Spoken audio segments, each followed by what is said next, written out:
नमस्कार बच्चों।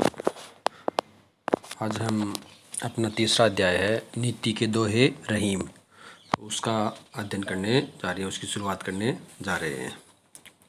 ये रहीम जी के लिखे हुए नीति के दोहे हैं। तो इसमें भी आपने पहले ही देख लिया है कि इसमें कौन से छंद का प्रयोग किया गया है। तो दोहे छंद का प्रयोग किया गया है। दोहे छंद का प्रयोग किया गया है।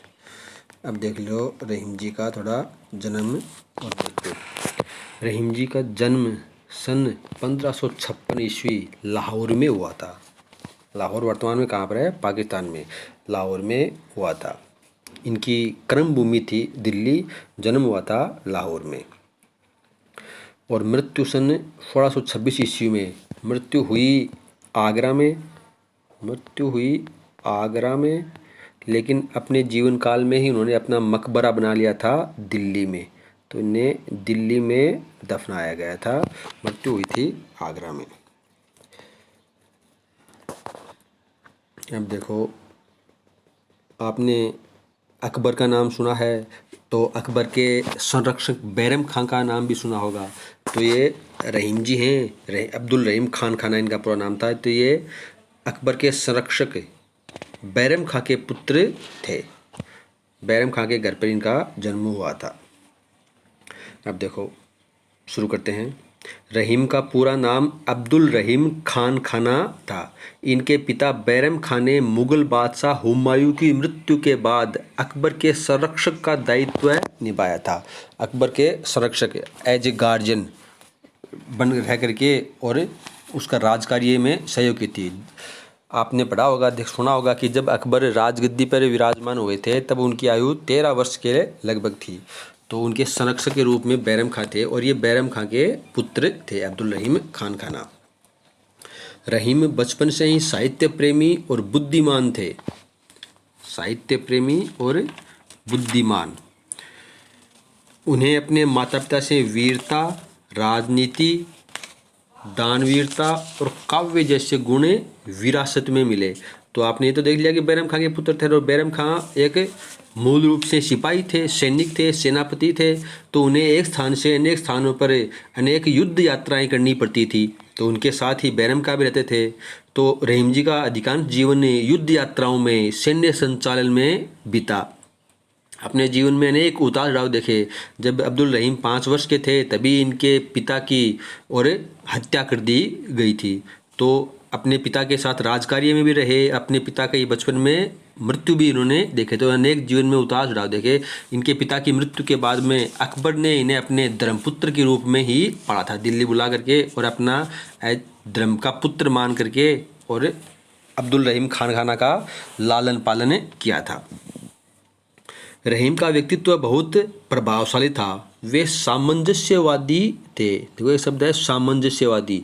अब्दुल रहीम मुसलमान थे, इस्लाम धर्म को मानने वाले थे। लेकिन एक मुसलमान होते हुए भी, ये इस्लाम धर्म के अनुयायी होते हुए भी हिंदू धर्म में इनकी बड़ी आस्था थी। ये तो दोनों ही धर्मों में इन्हें ये विश्वास रखते थे। इस्लाम में और हिंदू धर्म में दोनों में उनकी अपार श्रद्धा थी।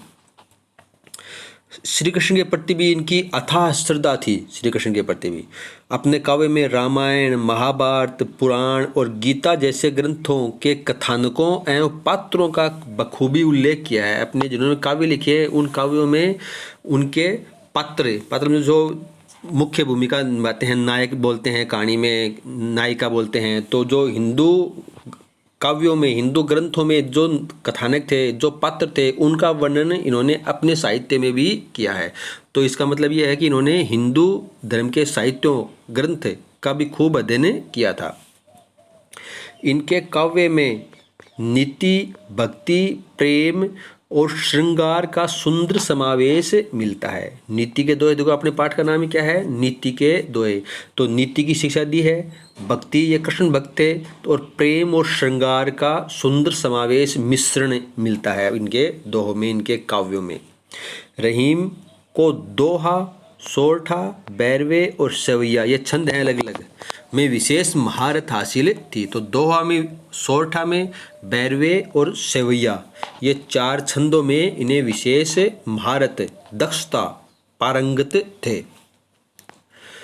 तो यहाँ पर अपने अगर इनका हम साहित्यिक परिचय करेंगे ना, तब तो लिख सकते हैं कि वे दोहा, सोरठा, बैरवे और सेवैया छंदों में दक्ष थे, पारंगत थे।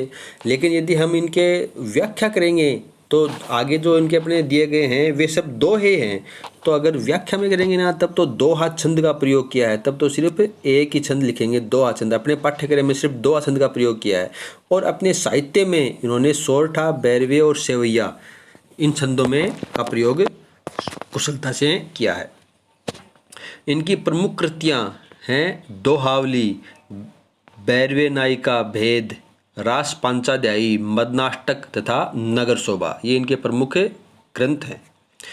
अपने अनुभवों को उन्होंने जिस सरल शैली में व्यक्त किया वह अद्भुत है। एकदम सरल, आसान भाषा और शैली में अपने अनुभवों को ये अपने काव्य के माध्यम से व्यक्त करते थे।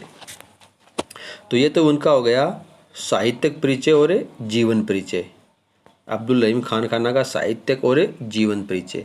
अब ये नीचे वाली पंक्तियां हैं, ये है अपने पाठ से संबंधित। तो हम इस पाठ में अब्दुल रहीम के कौन कौन से दोहों के माध्यम से हमें क्या सीख मिलेगी, क्या हमें सिखाना चाहते हैं, ये नीचे वाले पाठ परिचय से पता चलेगा।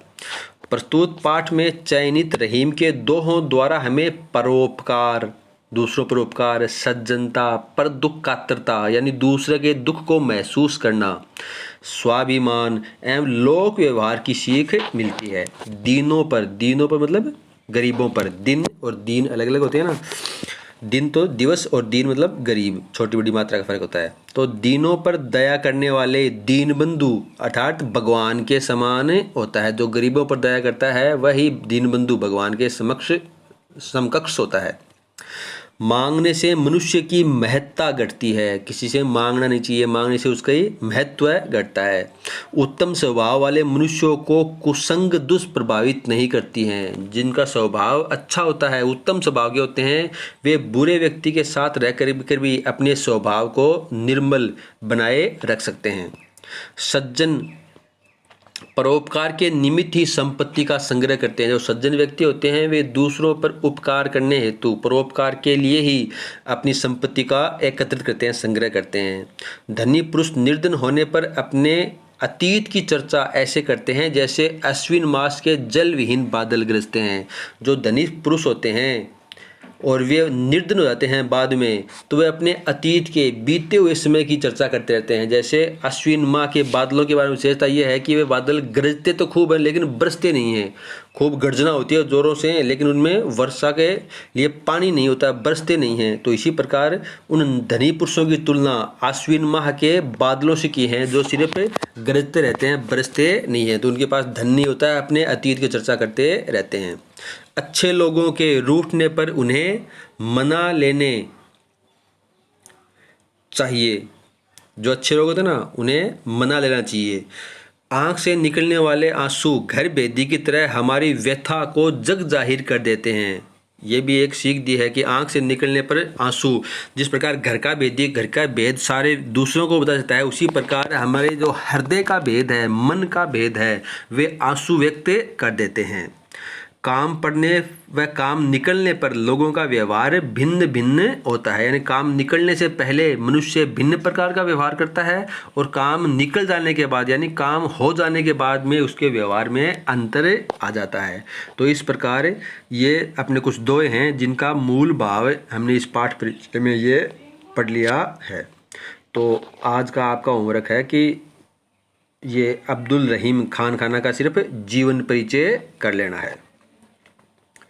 जीवन परिचय में इनका जन्म 1556 लाहौर में हुआ। इनकी कर्मभूमि दिल्ली थी और 1626 से आगरा में मृत्यु हुई, लेकिन मकबरा अपने जीवन काल में ही बनाया था, दिल्ली में इनका मकबरा है।